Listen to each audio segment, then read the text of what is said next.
For more on the executive pay debate, compensation expert Brian Foley joins us. Mr. Foley's also an attorney and has nearly 3 decades of experience in executive compensation design. He joins us here on set. Mr. Foley, welcome to Bloomberg News. Nice to be here. Does Congress have any business in the middle of this? Congress has a certain amount of business, but needs to be careful about getting too far into the weeds. The more granular they get, the bigger the chance they run of getting it wrong. Is there anything new or promising that you heard during today's testimony that gives you pause?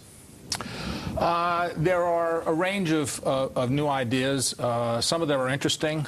Lucian Bebchuk, for example, talked about redesigning long-term incentives to not just focus on common stock, but to also look at preferred stock and bondholders. That's an interesting concept. What about the concept of tying compensation to risk?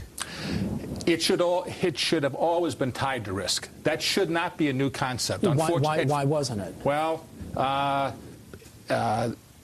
some companies didn't have the process, and some companies didn't see the need. They thought they had a handle when they didn't have a handle. If you look at Merrill Lynch, for example, up to 2007, they didn't have a chief risk officer, which was appalling.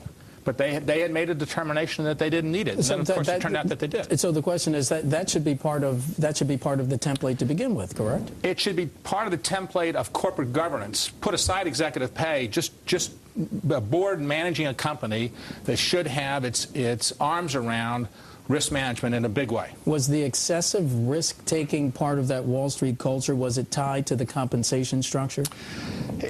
Yes and no. I mean, I think that there were temptations to push the envelope to drive revenues, and there was a shorter-term focus.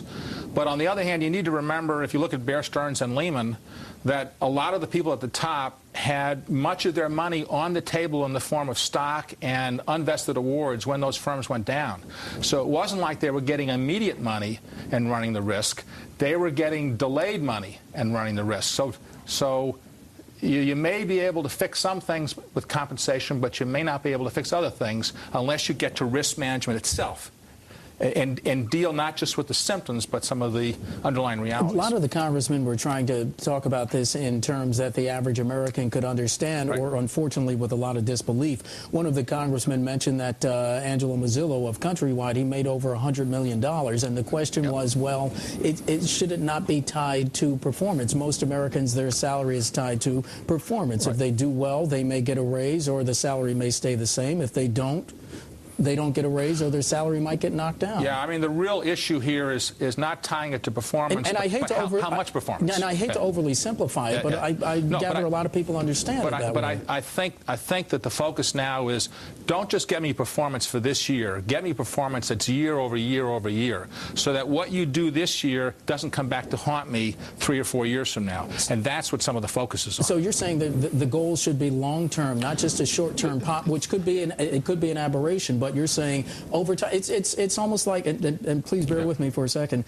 but it's almost as if you're saying, if you see an economic recovery, it's not something that happens one quarter. It has to be sustainable over time. A period of quarters. Right. You're saying sustainable performance. Sustainable performance over an extended period of time, and the one that focuses on a range of metrics, not just on what's happening to the common stockholder, but perhaps now what's also happening to the bondholder or the preferred stockholder. The Treasury Secretary Geithner says that any revamping of executive compensation should not just be limited to financials. Do you agree with that?